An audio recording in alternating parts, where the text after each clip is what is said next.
बहुत समय पहले यहूदिया के एक छोटे से गांव बेतलेहम में एक बालक का जन्म हुआ।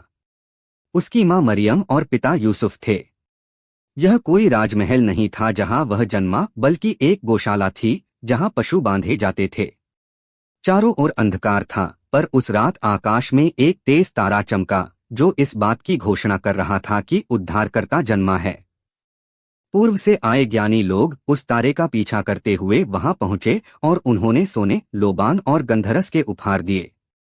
वे जानते थे कि यह बालक कोई साधारण इंसान नहीं, बल्कि ईश्वर का पुत्र है जो मानवता को बचाने आया है। भाग 2, बाल्यकाल से दिव्यता का परिचय। यीशु बचपन से ही अद्भुत ज्ञान और प्रेम से भरे हुए थे। जब वे केवल 12 वर्ष के थे तो यरूशलेम के मंदिर में धर्मशास्त्र के विद्वानों के साथ बैठकर ज्ञान की बातें करने लगे। वे सब चकित थे कि इतना छोटा बालक इतना गहन ज्ञान कैसे रख सकता है। यीशु कहते, मेरा काम है अपने पिता के कार्य में रहना। यह वाक्य दर्शाता था कि उनका जीवन किसी दिव्य उद्देश्य के लिए था। भाग 3, सेवकाई की शुरुआत। जब यीशु लगभग 30 वर्ष के हुए तो उन्होंने अपना सार्वजनिक कार्य शुरू किया। उन्होंने यूहन्ना बपतिस्मा देने वाले से बपतिस्मा लिया।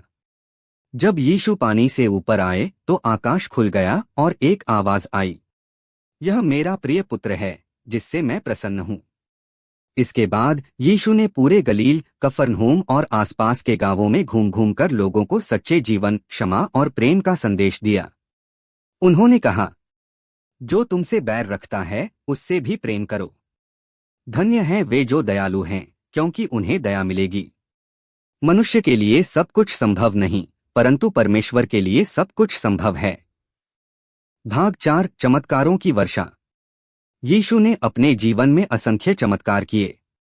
उन्होंने अंधों को दृष्टि दी, लंगड़ों को चलाया, कुष्ठ रोगियों को शुद्ध किया और 5 रोटियों व 2 मछलियों से हजारों लोगों को भोजन कराया। एक बार उन्होंने तूफान से भरे समुद्र पर अपने शिष्यों को बचाया। उन्होंने कहा, डरो मत, मैं हूं। और समुद्र शांत हो गया। यीशु का हर कार्य लोगों को यह सिखाता था कि विश्वास से असंभव भी संभव हो सकता है। भाग 5, प्रेम का सर्वोच्च उदाहरण। यीशु का सबसे बड़ा संदेश था प्रेम और क्षमा। वे कहते, यदि कोई तुम्हारे गाल पर थप्पड़ मारे तो दूसरा भी आगे कर दो। अपने शत्रुओं से भी प्रेम करो। उनकी यह शिक्षा लोगों को चौंका देती थी, क्योंकि उन्होंने संसार को एक नया मार्ग दिखाया, दया, विनम्रता और त्याग का। भाग 6, क्रूस का मार्ग। लेकिन सभी लोग यीशु की शिक्षाओं से खुश नहीं थे। कई धार्मिक नेता उनसे ईर्ष्या करने लगे।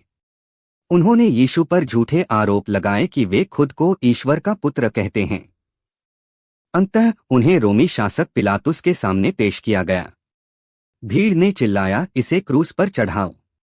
यीशु को कांटों का ताज पहनाया गया, कोड़े मारे गए और फिर उन्हें गोलगोथा नामक स्थान पर क्रूस पर चढ़ाया गया। परंतु मरने से पहले उन्होंने कहा, पिता, इन्हें क्षमा कर, क्योंकि ये नहीं जानते कि ये क्या कर रहे हैं। यह वाक्य मानवता के प्रति असीम क्षमा और प्रेम का प्रतीक है। भाग 7, पुनरुत्थान, मृत्यु पर विजय। तीसरे दिन जब कुछ स्त्रियां उनके शव पर सुगंधित तेल चढ़ाने गईं तो देखा, कब्र खाली है। एक स्वर्गदूत ने कहा, वह यहाँ नहीं है, वह जी उठा है। यीशु अपने शिष्यों को दिखे, बोले, शांति तुम्हारे साथ हो। उनका पुनरुत्थान यह संदेश था कि अंधकार के बाद प्रकाश आता है, मृत्यु के बाद जीवन है और विश्वास के बाद उद्धार है। भाग 8, अनंत संदेश। यीशु मसीह का जीवन हमें यह सिखाता है कि प्रेम सबसे बड़ी शक्ति है, क्षमा सबसे बड़ी विजय है और विश्वास सबसे बड़ी संपत्ति है। उन्होंने कहा, मैं मार्ग हूं, सत्य हूं और जीवन हूं। जो मुझ पर विश्वास करता है उसे अनंत जीवन मिलेगा। समापन। आज भी यीशु मसीह का संदेश जीवित है। हर उस दिल में जो प्रेम करना जानता है, क्षमा करना सीखता है और विश्वास रखता है, वहां यीशु बसते हैं।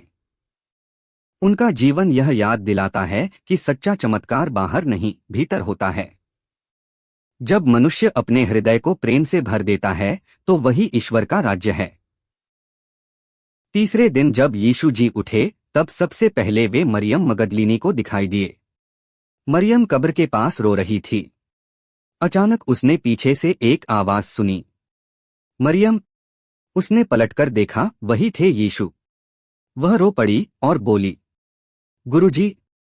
यीशु ने कहा, मुझे मत छू, क्योंकि मैं अभी अपने पिता के पास नहीं गया हूं। जा और मेरे भाइयों से कह कि मैं उनके और अपने पिता के पास जा रहा हूं।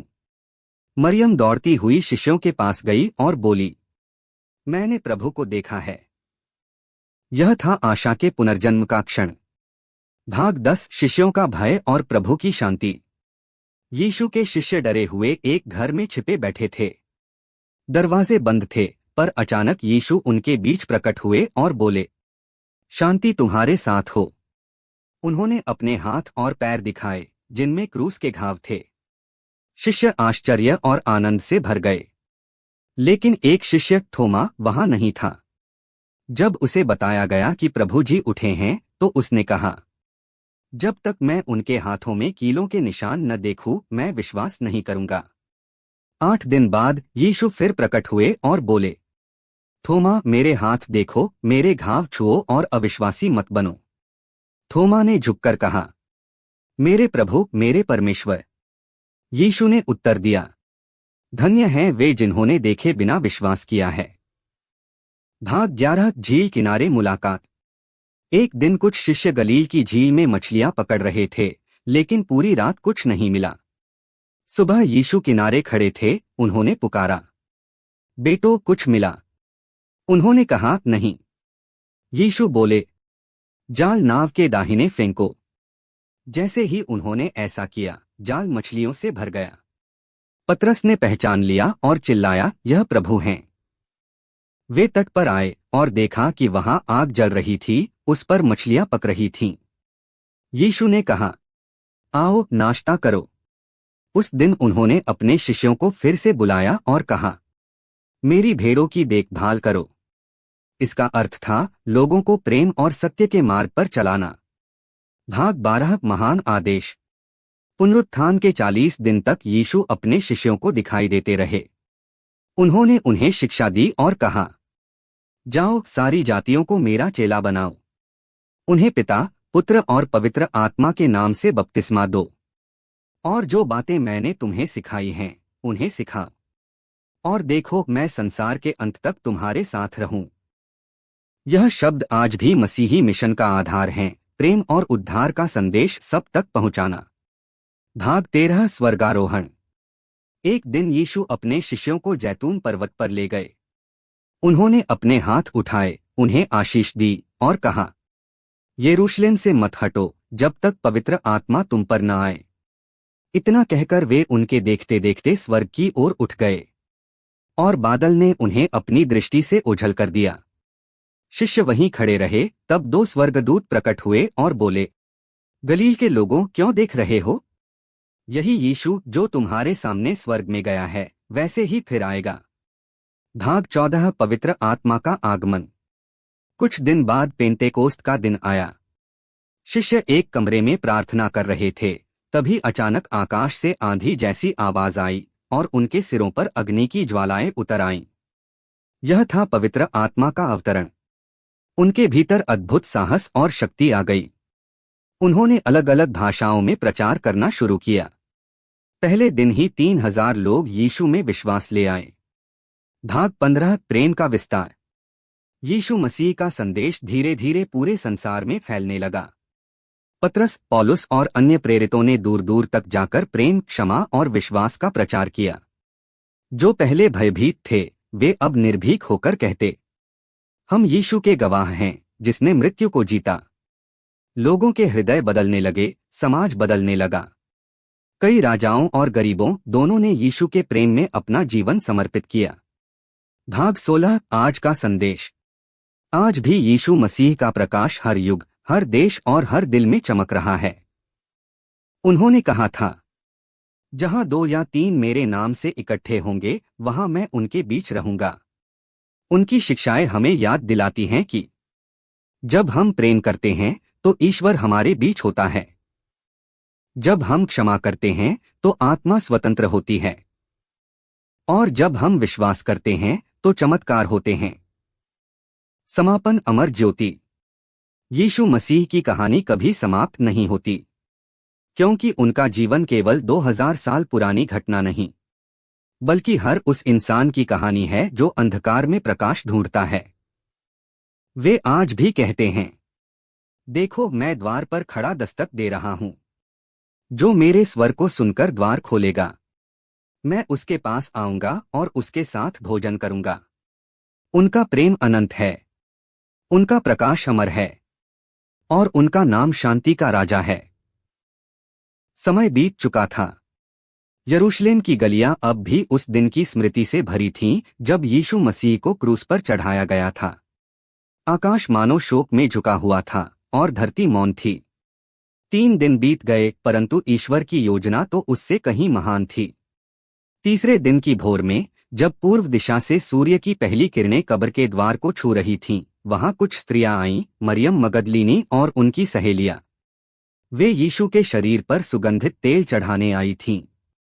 पर जब वे पहुंचीं तो उन्होंने देखा कि कब्र का पत्थर लुढ़का हुआ था और द्वार खुला पड़ा था। वे कांप उठीं। भीतर झांका, शरीर वहां नहीं था।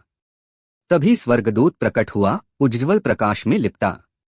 उसने कहा, डरो मत। जिसे तुम ढूंढ रही हो वह यहां नहीं है। वह जीवित हो उठा है, जैसे उसने कहा था। मरियम का हृदय धड़क उठा। आंखों में आंसू थे, पर अब वे आंसू शोक के नहीं, आनंद के थे। वे दौड़कर शिष्यों को बताने लगीं, प्रभु जीवित हैं। उन्होंने मृत्यु पर विजय पा ली है।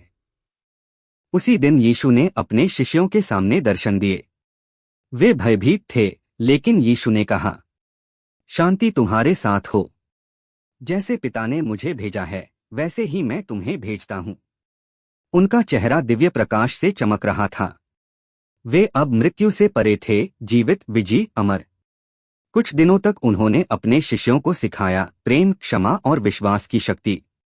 उन्होंने कहा, मैं सदैव तुम्हारे साथ रहूंगा, युग के अंत तक। फिर वे जैतून पर्वत पर गए। शिष्य उनके चारों ओर खड़े थे। यीशु ने अपने हाथ उठाए और उन्हें आशीर्वाद दिया। आकाश से एक उज्ज्वल मेघ उतरा और उनके शरीर को आच्छादित कर लिया। वे ऊपर उठने लगे, स्वर्ग की ओर, ईश्वर के सान्निध्य में। धरती पर शिष्यों की आंखों से आंसू बह रहे थे, पर इस बार वे आंसू आशा के थे। उन्हें विश्वास था, प्रभु जीवित हैं और उनका प्रकाश कभी नहीं बुझेगा। संदेश। यीशु मसीह का तीसरा भाग हमें यह सिखाता है कि प्रेम मृत्यु से भी बड़ा है और ईश्वर का प्रकाश अंधकार को सदा के लिए मिटा देता है। यीशु मसीह के स्वर्गारोहण के बाद उनके शिष्य यरूशलेम में एक ऊपरी कमरे में एकत्र रहते थे। वे प्रार्थना में लीन थे, मौन, श्रद्धा और प्रतीक्षा से भरे हुए। यीशु ने कहा था, तुम यरूशलेम से बाहर मत जाना जब तक तुम्हें ऊपर से शक्ति न मिले। दिन बीतते गए। फिर आया 50वां दिन, पेंटेकोस्ट का दिन। शिष्य जब एक साथ बैठे थे तो अचानक एक तेज तूफान जैसी ध्वनि हुई, मानो स्वर्ग खुल गया हो। वहां अग्नि की जीभें प्रकट हुईं और वे प्रत्येक शिष्य के सिर पर ठहर गईं। उसी क्षण पवित्र आत्मा उन पर उतर आया। उनके हृदय में एक दिव्य शक्ति जाग उठी। जो पहले भयभीत थे, वे अब निर्भीक हो गए। वे अनेक भाषाओं में बोलने लगे। हर भाषा में वही एक संदेश गूंज रहा था, यीशु जीवित हैं और उनका राज्य आ गया है। शुभ संदेश का प्रसार। लोगों ने जब यह चमत्कार देखा तो भीड़ उमड़ पड़ी। पीतर, पतरस खड़ा हुआ और ऊंचे स्वर में बोला, हे इस्राएल के लोगों, सुनो। यीशु जिसे तुमने क्रूस पर चढ़ाया, वही परमेश्वर ने प्रभु और मसीह ठहराया है। मन फिराओ और उसके नाम में बपतिस्मा लो, ताकि तुम्हारे पाप क्षमा किए जाएं। उस दिन लगभग 3000 लोगों ने विश्वास किया। यीशु का प्रेम अब एक छोटे समूह से निकलकर पूरी दुनिया में फैलने लगा। प्रेम का नया मार्ग। शिष्य गांव-गांव गए, नगर-नगर पहुंचे। जहां घृणा थी, वहां उन्होंने प्रेम बोया। जहां अंधकार था वहां उन्होंने प्रकाश पहुंचाया। रोम, ग्रीस, मिस्र और भारत तक भी यह संदेश पहुंचा। ईश्वर प्रेम है और जो प्रेम करता है वही उसे जानता है। कई बार उन्हें यातनाएं दी गईं, पर वे विचलित नहीं हुए, क्योंकि उनके भीतर वही पवित्र आत्मा था, वह आग जो कभी बुझ नहीं सकती। नया प्रभात। धीरे धीरे संसार में एक नया युग प्रारंभ हुआ। क्षमा, करुणा और विश्वास का युग। यीशु मसीह के नाम पर चर्च बने। लोगों ने गरीबों की सेवा को ईश्वर सेवा माना। जो पहले भय में जीते थे उन्होंने प्रेम में जीना सीखा। और तब यह वचन सत्य हुआ, मैं सदैव तुम्हारे साथ हूं, युग के अंत तक। संदेश। यीशु मसीह के चौथे भाग की शिक्षा यह है, जब पवित्र आत्मा तुम्हारे भीतर उतरता है तब तुम अंधकार से प्रकाश, भय से विश्वास और मानव से दिव्यता तक पहुंच जाते हो। यह भाग बताता है कि कैसे पवित्र आत्मा के उतरने के बाद यीशु के शिष्यों ने संसार के कोने कोने तक उनका संदेश पहुंचाया, प्रेम, क्षमा और सच्चे विश्वास का संदेश। यीशु मसीह। पांचवा भाग, प्रेरितों का मार्ग। यरूशलेम से निकलकर जब प्रेरित शिष्य संसार में गए तो हर दिशा में ईश्वर का प्रकाश फैलने लगा। पीतर, यूहन्ना, याकूब और अन्य शिष्य गांवों और नगरों में जाकर लोगों को बताते थे कि यीशु जीवित हैं और जो उन पर विश्वास करता है उसे अनंत जीवन मिलेगा। लोग उनकी बातों से प्रभावित होने लगे। जो बीमार थे वे ठीक हो जाते, जो निराश थे उनके हृदय में आशा का दीप जल उठता। यीशु मसीह की करुणा अब उनके अनुयायियों के माध्यम से जीवित थी। साउल का परिवर्तन। उसी समय एक व्यक्ति था, साउल नाम का। वह ईसाइयों का विरोधी था, उन्हें पकड़वाता और सताता था। पर एक दिन जब वह दमिश्क जा रहा था तो अचानक आकाश से एक तेज प्रकाश चमका और वह भूमि पर गिर पड़ा।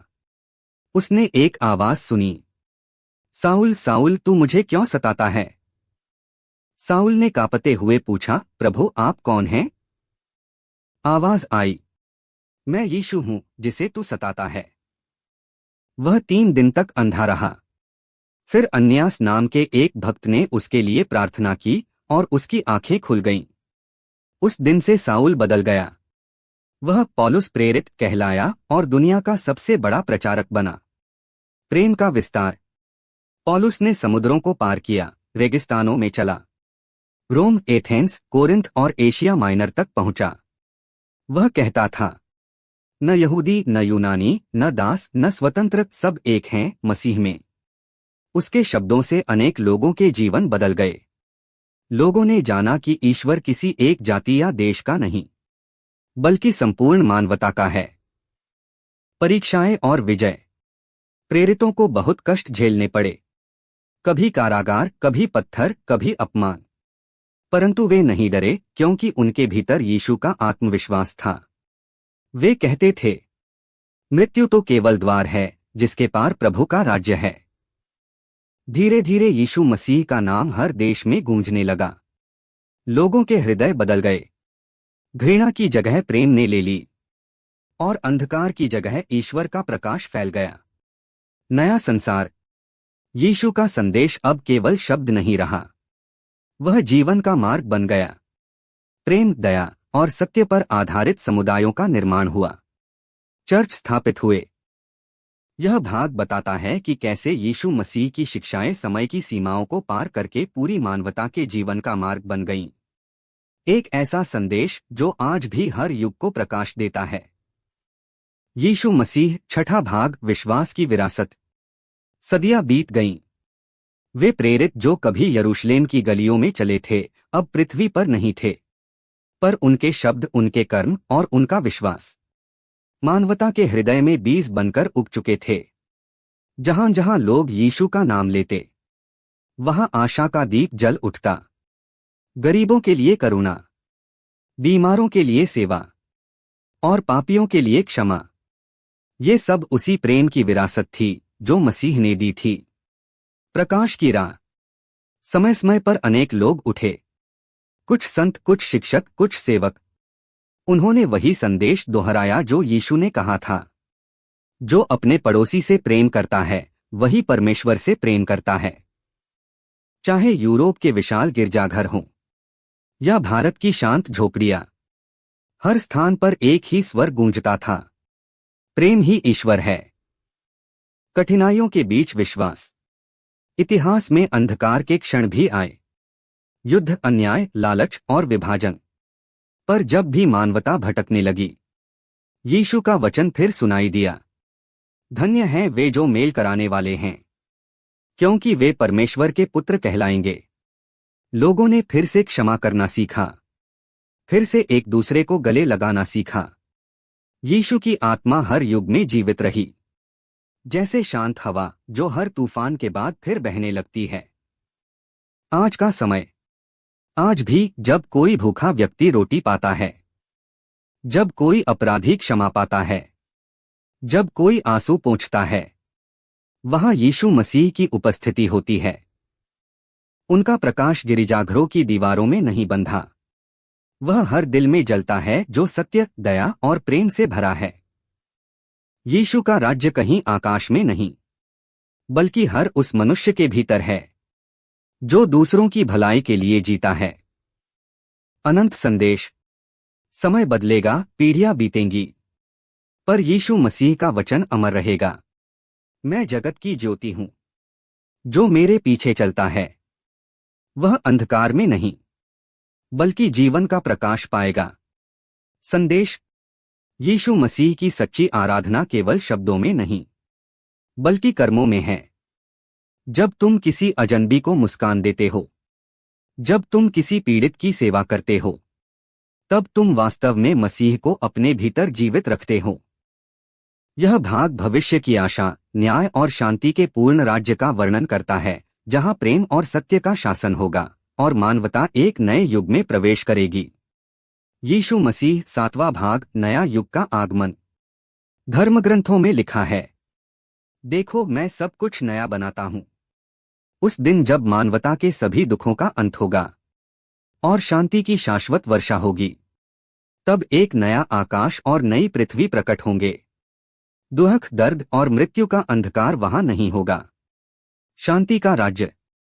सभी राष्ट्र एक साथ मिलेंगे, मृत्यु को पराजित किया जाएगा और प्रभु यीशु मसीह स्वयं राजा बनेंगे। उनका सिंहासन प्रेम और न्याय का होगा। हर आंख से आंसू पोंछे जाएंगे, हर पीड़ा का अंत होगा। प्रेम का शासन।